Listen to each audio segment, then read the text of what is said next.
My name is Sondra Samuels, and I am president of the Peace Foundation here in North Minneapolis.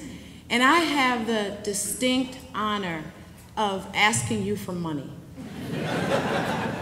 And I got to tell you, I'm part of a nonprofit here, Peace, Public Engagement, Community Empowerment. Our executive director is here, Michelle Martin, and Kenneth Scales. And I need to be hitting the path and raising money myself. But it is such an honor for me to be standing here with these wonderful criers. When I came last year and Chad, I didn't know Chad well. I just came for a fundraiser. We had started partnering, and I saw the tenderness and the commitment with which Urban Homeworks and the people who make this great organization were living out the true values of the gospel.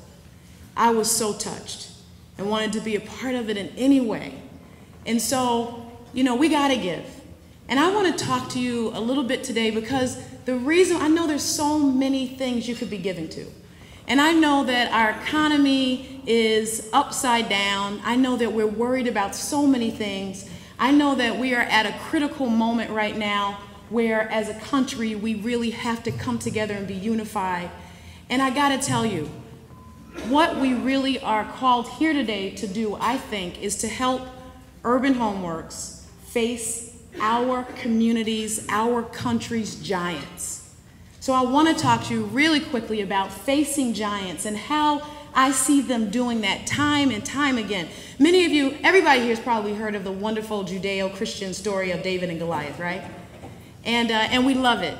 And we love it because David was an underdog. David was like, America. We fought the tyrannical oppression of England. We were given birth in the womb of liberty, as Abraham Lincoln said, and we still stand today, no matter if we have our bickering going on, as the United States of America. And so we see ourselves as David, and we've faced, every generation has faced its own giants, every single one. And that, we're no longer facing slavery. We're no longer facing child labor laws. We're no longer facing women's rights in the same way as we were before. We're no longer facing so many things. But what are we facing today? Now, at the Peace Foundation, the thing that we're focused on is violence. Our mission is to grow a grassroots movement of people across race and class and geography to come together and do God's will, not come to North Minneapolis to save us and things of that nature, but to partner with us, to be in the middle of what God is doing. And Max Lucado, anybody familiar with Max Lucado? He wrote the book, Facing Our Giants. And he talks about the fact that, David picked up 5 stones. And I know that Urban Homeworks has picked up 5 stones to face many of the giants. Now, our giants, and I want to tell you how they're connected to Urban Homeworks, as we look at how do we really get at the issues of violence?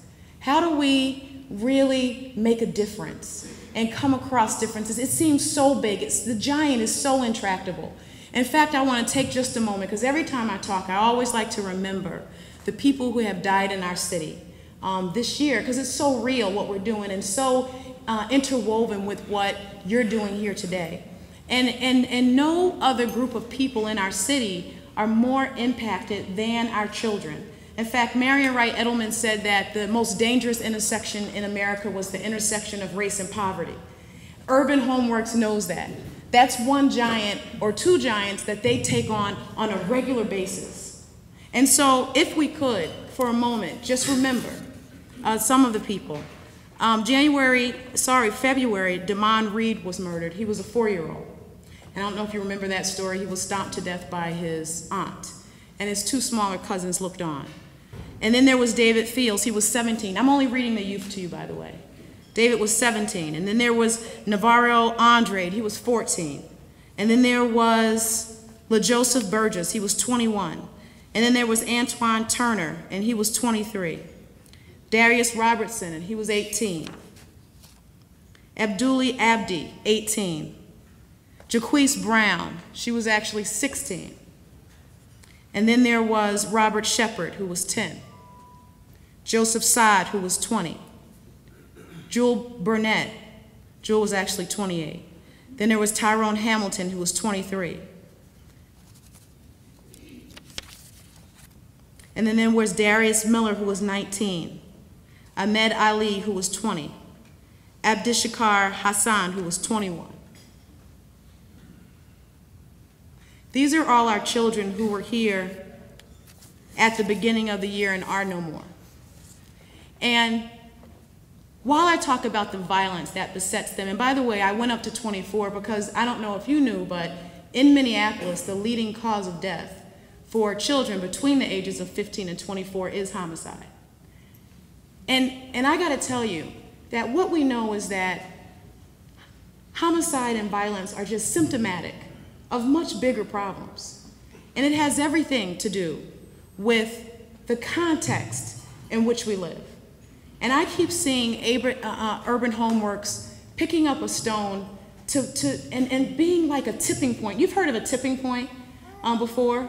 When you get to a certain place in terms of a social movement, and that's what we're trying to do, and that's what they're trying to do, where you actually can turn things in a positive and or a negative direction.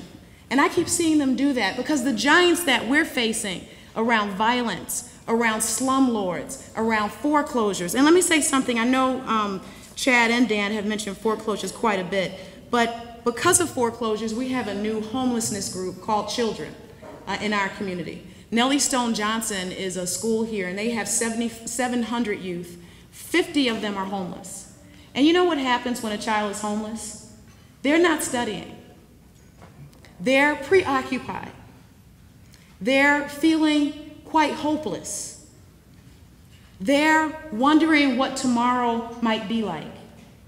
And Urban Homeworks knows that.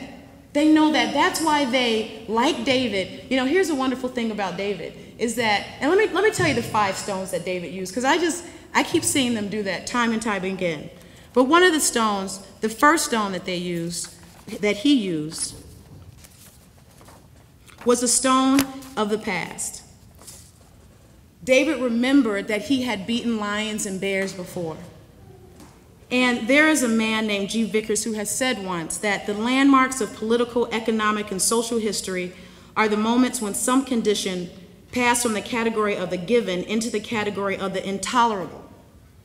And he went on to say, I believe that the history of America, and I would say America's urban core, might well be written as a record of successive redefining of the unacceptable. Urban Homeworks has said it is unacceptable that we have this rate of foreclosures in Minneapolis, in St. Paul, and that we are going to do something about it. We are going to strike that Goliath. They said it's unacceptable.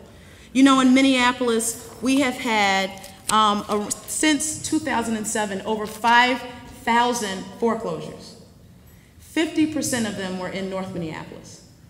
And that's why the mayor talked about the partnership of David. I'm just going to refer to Urban Homeworks as David for the rest of my speech, okay? That they are leveling that stone. And that they know that it has to be redefined. And that's why they keep talking about perpetuate the hope, perpetuate the hope. That's one way of redefining it.